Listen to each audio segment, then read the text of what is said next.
Llegó el momento de la entrevista estelar en Habla Caracas. 7 de la mañana, 53 minutos en Habla Caracas. Llegamos a ustedes a través de la señal de Radio Fe y Alegría, 1390 AM, 105.7 FM y a través de la señal de radiocomunidad.com. Hoy tenemos con nosotros a Indira Urbaneja para nuestra entrevista estelar aquí en Habla Caracas. Hemos estado en contacto con Indira en los últimos días para tener con ella una visión de conjunto acerca de los sucesos, los acontecimientos, las coyunturas en América Latina, especialmente los procesos de carácter electoral. Le hemos planteado hablar de Chile y los resultados de su elección de la constituyente, también de las elecciones en Perú, que continúan pues siendo un fenómeno sumamente interesante, atractivo para la opinión pública, y las elecciones mexicanas de parlamento y también de gobiernos locales y regionales. Indira, ¿cómo estás? Muy buenos días.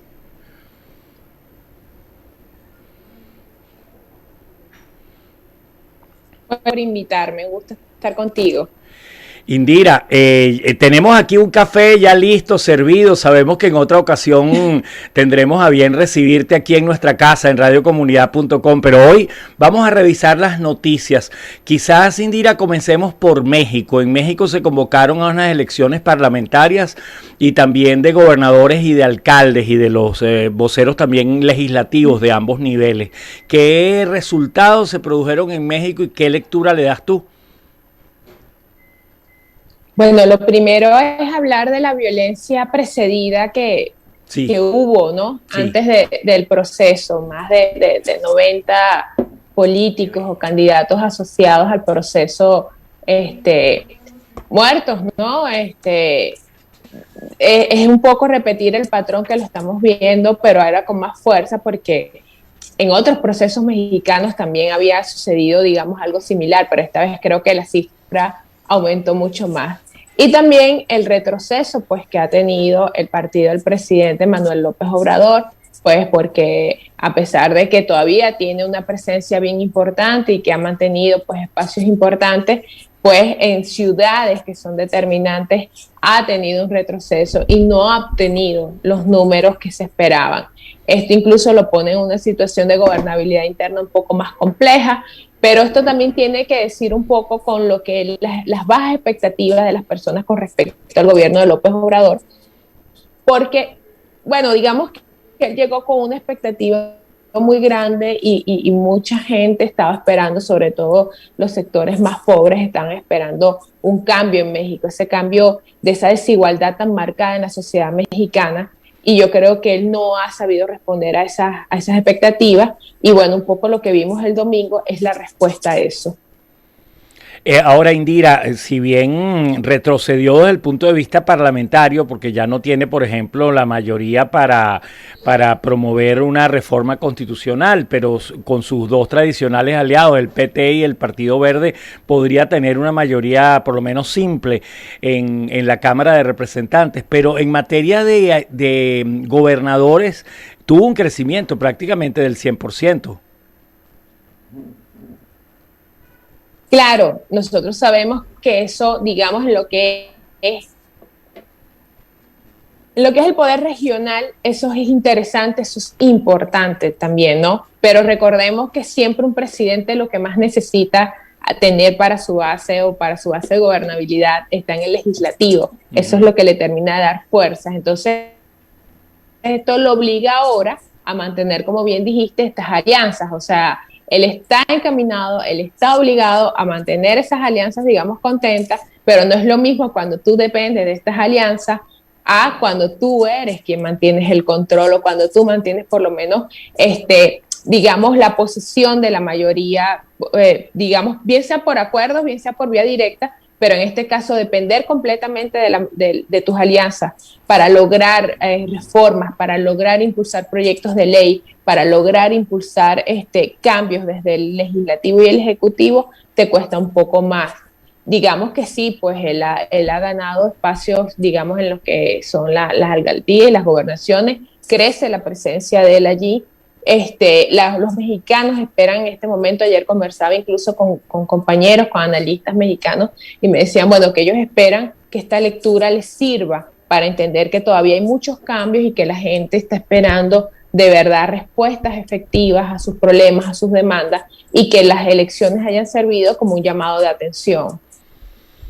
Estamos conversando con Indira Urbaneja acerca de los recientes acontecimientos en América Latina. Indira, de México, que por cierto, hagamos un alto, México se ofrece a través de su canciller para hacer el ambiente apropiado para una negociación con la intermediación de Noruega entre Venezuela, entre el gobierno de Nicolás Maduro y los diferentes sectores de oposición. ¿Era esperable que México se ofreciese para esta tarea? Sí, completamente. Te puedo decir de muy buenas fuentes que México ha sido el escenario de muchas reuniones que, digamos, nosotros en el argot coloquial se han dado debajo de la mesa, debajo de cuerda, como dice uno aquí en Venezuela. No, si se llega a concretar, porque yo todavía no veo tan cerca realmente la instalación de esta mesa, pero de llegar a concretar, no sería la primera. Ya han habido muchas relaciones, digamos, que han venido sucediendo entre sectores diversos, tanto entre venezolanos como de venezolanos con otros representantes de países que se han ido dando en México. Han escogido México como un espacio pues neutral. Esa es la importancia de cuando un país mantiene de alguna forma cierta neutralidad, que en algún momento incluso se le acusaba más bien, no, es que estos son amigos de Nicolás Maduro y son amigos del gobierno de Maduro. Bueno, en realidad ese es un precio que tienes que pagar, pero realmente ese es el papel que te corresponde cuando quieres convertirte realmente en un mediador, cuando quieres realmente servir para la solución de la crisis. Entonces México siempre jugó un papel, digamos, un poco cuidadoso. Yo siempre pensé que podía ser algo como Panamá, que después también en últimas instancias empezó a jugar también un papel, digamos, más imparcial. Y yo tenía en mi mente, que esto se hiciera porque hay condiciones, incluso condiciones para ambos sectores, a pesar de que, bueno, sabemos que hay una afinidad con el gobierno de López Obrador. El gobierno de López Obrador tampoco es que ha sido a la inquisición con la oposición venezolana. Entonces yo creo que le ofrece un halo de tranquilidad a las dos partes. Indira, de México, ahora sí, vámonos a Chile. Los resultados se convoca, bueno, hay una explosión social en México continuada, sostenida, grupos de jóvenes de sectores de menores ingresos que se expresan en la calle. De una u otra manera, Sebastián Piñera supo ser interlocutor y canalizar eso por una vía institucional y se convoca a estas elecciones. Y los resultados son francamente llamativos. Cuéntanos, ¿qué pasó en esa elección constituyente en Chile? Sí, lo que estamos, efectivamente, primero sí me gustaría resaltar esto de que yo creo que de todos la región venía convulsionada, ¿no? Y nosotros sabemos que un poco lo de la aparición del COVID bajó las aguas de lo que venía sucediendo, pues, en la región, lo que venía ocurriendo en Ecuador, lo que venía ocurriendo en Perú, lo que venía ocurriendo en Chile. Pero esa inquietud se mantuvo allí, y yo creo que de todos los presidentes que mejor ha sabido canalizar, incluso mejor que el de ahora, es la posibilidad de que se equilibren las cargas, para poder llegar a un acuerdo y a un entendimiento nacional. Chile es una sociedad que tenía rato pidiendo cambios, que tenía rato pidiendo algunas mejoras, algunas comprensibles, algunas no tan comprensibles. Quizás en la fuerza que han utilizado para el reclamo no haya sido la vía más correcta, pero lo lograron llegar a la elección. Y yo creo que ahora en este momento todas las fuerzas, tanto políticas como sociales del país, tienen que empezar realmente en qué es lo que van a construir de ahora en adelante. Porque si bien es cierto que la elección de alguna forma los reubica, tienen que pensar que el resultado de ello los tiene que recontextualizar para no sangre, mucho fuego, mucha represión. Indira, mucha brutalidad y no lo pueden dejar de perder ahora. Yo creo que lo que viene, escucho. Sí, Indira, si bien el motivo del proceso electoral determinó el tipo de candidatos, de candidaturas, de opciones que se presentaron, también el sistema electoral permitió e hizo posible que emergieran, que aparecieran figuras no vinculadas a los partidos políticos tradicionales, sin demasiada maquinaria, sino grupos de voluntarios y con recursos económicos muy limitados. Y ha cambiado el mapa político chileno y ha emergido una serie de nuevos actores, todavía por saberse cuál será su destino, ¿no?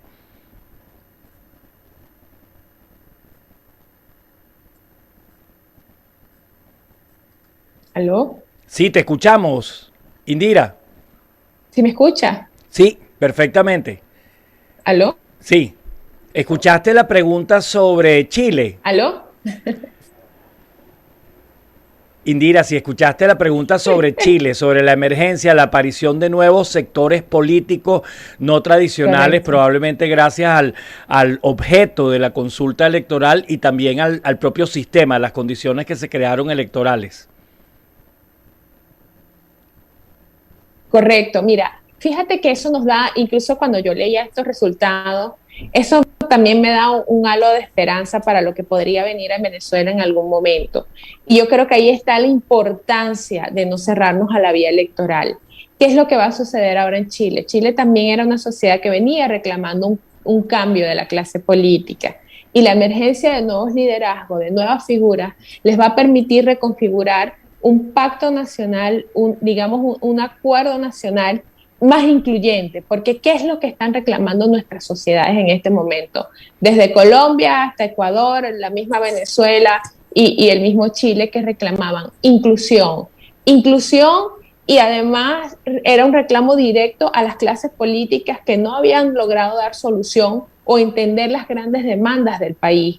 Yo creo que lo que le viene a Chile de ahora en adelante es una posibilidad de reconstruir un Chile hacia retomar primero el camino de la prosperidad, porque además, a pesar de todos los conflictos sociales, venía siendo un país, digamos, próspero. Pero además el hecho de que emerjan nuevos liderazgos y de que emerjan nuevas caras y que se reconfigure el ajedrez político, eso le va a permitir imprimirle un mayor grado de equidad al momento del desarrollo de las políticas internas y el desarrollo del proyecto constitucional y el desarrollo de todos los acuerdos que ellos necesitan para recuperar la gobernabilidad. Cuéntanos, Indira, del resultado, bueno, hasta donde los niveles de información y de tus indéresis te permitan analizar lo que está viviendo Perú. Bueno, lo de Perú, yo tengo que ser muy honesta, como soy siempre, casi siempre en mis análisis. Perú tenía que escoger entre uno no malo y uno no tan malo. La verdad, yo no, en lo personal no tenía ningún tipo de digamos, vaya, es que me cuesta a veces poner posturas personales en los análisis, pero yo no estaba a favor de ninguno de los dos candidatos, porque creía que en definitiva Perú, después de esta inestabilidad política que ha venido en los últimos años, donde han tenido pues breves presidentes y ha sido toda una catástrofe de gobernabilidad lo que ellos han vivido, yo creo que merecía algo más de consenso, algo más de unidad y algo más al nivel de la circunstancia, porque lo que estamos viendo primero es un resultado muy cerradito, ¿no? Todavía hasta hoy no han terminado de emitir el resultado oficial, pero las ventajas son, bien sea porque cuando estuvo Keiko arriba o ahora que está Castillo arriba, las diferencias son muy pequeñas y eso un poco te dibuja el mapa de lo que se viene. Es esa gran polarización y eso es un gran bloque, porque no es lo mismo perder una elección con un margen interesante o con más de por lo menos de 1 millón de votos, 2 millones de votos, que todavía sigue siendo algo mínimo, pero bueno, es lo que debería de por lo menos marcar. Pero imagínate, tú estamos hablando de diferencia, hasta anoche que había visto el último boletín, la diferencia apenas eran de 95,000 votos. Uh-huh. Entonces, ¿qué es lo que te dice este resultado? Que les va a costar, a cualquiera de los dos que se quedara con la presidencia les iba a costar o le va a costar la gobernabilidad. Van a tener que ser muy inteligentes, van a tener que prepararse bien y van a tener que pensar que la gobernabilidad se construye con consensos y con acuerdos, porque si no, entonces te vas a quedar prácticamente, tienes el país dividido al mero centro, tienes el país dividido a la mera mitad, ni siquiera la mitad más uno, porque aquí ni siquiera hay un porcentaje de diferencia entre ambos candidatos. No me extraña que Castillo haya sido o sea hasta ahorita la opción ganadora, porque digamos que Castillo viene a ser esa persona que viene a levantar, digamos, mucho de lo que a veces el resentimiento o muchas veces lo que el juego del discurso de la exclusión, del excluido, de aquí estoy yo, aquí está el Salvador tuyo. De hecho, su campaña es ahora sí, Perú de todos, vamos todos. Entonces es un poco vendiendo el ticket de la inclusión, ¿no? Y eso ahorita es muy atractivo para nuestras sociedades que más bien se sienten excluidas y que no se sienten muchas veces representadas por la clase política tradicional. Entonces, la verdad, yo no tenía dudas de que podía ser la opción que se impusiera. Lo que sí me preocupa muchísimo es ver qué va a ocurrir mañana. Quizás hoy ya se termina de hacer la proclamación y qué va a ocurrir mañana con Perú. ¿Cómo va a quedar esa sociedad? ¿Cómo va a quedar ese espacio político? ¿Cómo evitar que no suceda y que con los presidentes anteriores? Porque en definitiva no es nada más ganar la presidencia, sino también tener un poco lo que hablábamos con el tema de México, es también tener ese control legislativo para que mañana no le vuelvan a hacer digámoslo, un pequeño impeachment y lo saquen como ya han sucedido con los presidentes anteriores. Cerramos, Indira, con nuestro vecino más cercano, con Colombia, un fenómeno mucho más difícil de explicar. Cuéntanos, el llamado al paro cívico, el comité representa las aspiraciones de la sociedad colombiana, quienes manifiestan lo hacen inspirados por ellos, la reacción del gobierno de Duque y del uribismo en general.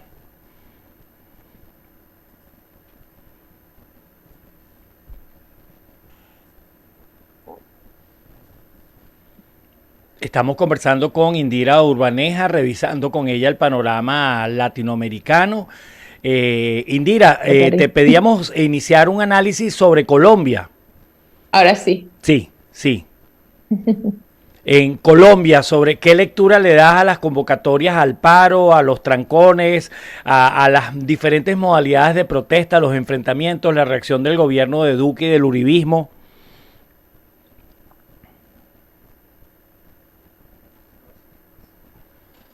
Sí, fíjate que yo primero que nada creo que lo que ha ocurrido en Colombia ha sido muy mal manejado por Duque, y obviamente la influencia del uribismo no es más bien una influencia preocupante desde mi punto de vista.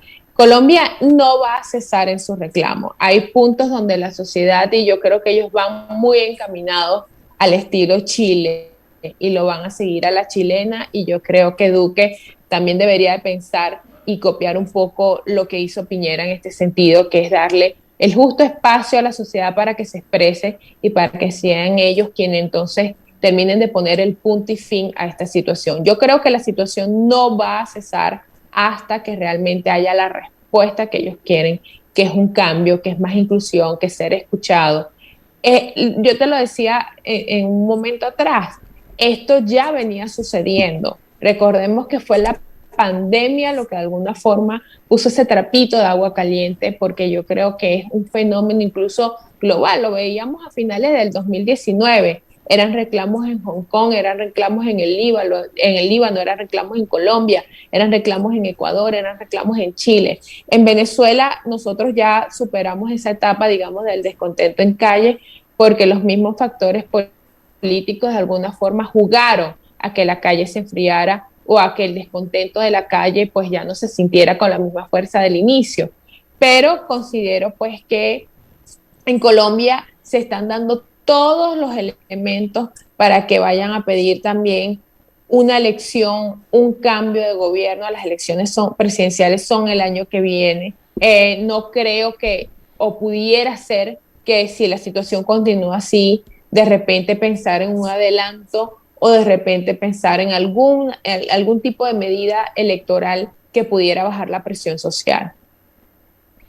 Oye, Indira, con tu permiso voy a devolverme un momento a Chile, que también tiene un escenario electoral presidencial planteado en los meses cercanos y en donde descolla como una figura muy llamativa para el electorado y con una alta puntuación, reconocimiento, un precandidato que ha sido puesto sobre la mesa por el Partido Comunista Chileno. Eso probablemente era algo impensable hace 5 años para la sociedad chilena.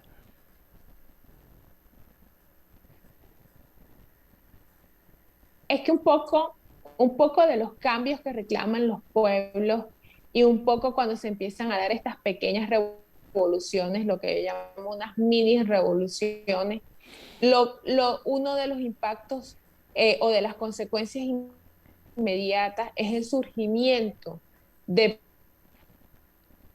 la política. Y tienes el ejemplo de Venezuela. Y ahí fue cuando emergió Hugo Chávez. Hugo Chávez no venía de la clase tradicional política venezolana y emerge después digamos, de alguna forma la gesta de ellos comienza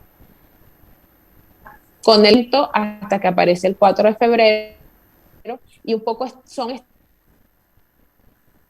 estas disrupciones en la política lo que te hace permitir el surgimiento de espacios, de personas o de grupos que realmente no estaban o no se encontraban en el mapa de la política tradicional.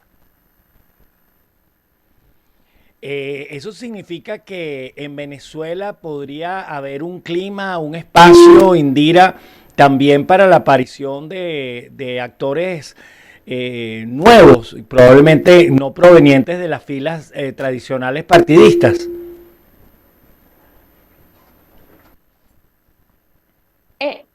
No nada más es que es la posibilidad, es lo que debería ocurrir. Realmente nosotros tenemos que nuestro autoanálisis, en nuestra autocrítica como sociedad, como país, como persona, es entender que la política venezolana no puede seguir ya en manos de quienes no dieron soluciones ni antes del 98 ni después del 98, porque yo siempre he dicho que los problemas de Venezuela, si bien es cierto, se agudizaron pues después de la llegada del chavismo al poder, tampoco podemos olvidar lo que era Venezuela antes del chavismo. Eso sí sería hacer una lectura sesgada, incómoda. Quizás no eran los niveles y la magnitud de la crisis a la que hemos llegado hoy, pero tampoco podemos creer que teníamos una democracia y un sistema perfecto antes del 98.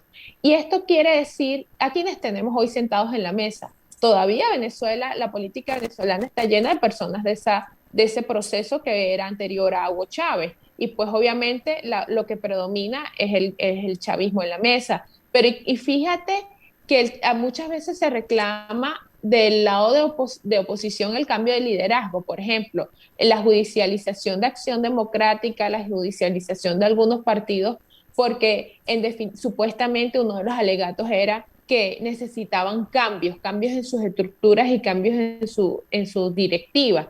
Pero tampoco en el chavismo ocurre eso. Entonces, cuando tú ves las brechas generacionales, yo siempre hago esta comparación. Del lado del chavismo, la generación más joven se quedó atascada en Héctor Rodríguez. De Héctor Rodríguez hacia abajo no veo ningún actor emergente. Y del lado de la oposición, pues yo creo que los más jovencitos se quedaron en la brecha de Juan Guaidó y de Freddy Guevara. Entonces, preocupa muchísimo que no veo en este momento, por lo menos, yo sé que en los barrios, que además los caminos, muchas veces estoy haciendo actividad en los barrios, yo sé que hay jóvenes valiosos ser parte del cambio y la transformación del país, pero las clases políticas actuales están secuestradas, los que son los espacios, los partidos, quienes están realmente en la real política, arriba, negociando, haciendo transacciones y negociando todo lo que tiene que ver con el futuro y el destino del país, son gente perteneciente a la clase política tradicional. Más yo no pierdo la fe y yo no pierdo la esperanza de que en algún momento aquí va a irrumpir una opción distinta, una opción que traiga los cambios del pensamiento, de flexibilidad del pensamiento y también de la claridad política que necesita este país para que una vez que superemos esta etapa que ha sido muy cruel y muy dolorosa con nuestra sociedad, venga realmente la era del renacimiento para Venezuela y venga un país realmente de construcción, de ciudadanía, de gobierno, de Estado y también de gobernabilidad. Indira, muchísimas gracias por habernos acompañado en la entrevista estelar de Habla Caracas. Ya lo sabes, radiocomunidad.com, Radio Fe y Alegría son tu casa, así que estaremos en contacto para otra grata conversación contigo. Gracias. No, te prometo que la próxima sea en persona para evitar también estos cortes de internet que a veces no hacen que la conversa sea lo fluido que queremos. Creo que la posibilidad... Te prometo que la próxima va a ser en persona. Sí, la posibilidad de un café ha influido en esa manifestación tuya. Gracias, Indira. Hasta luego. Bien. Sí, no, seguro que sí, además soy muy cafetera. Un abrazo grande. Chao, gracias.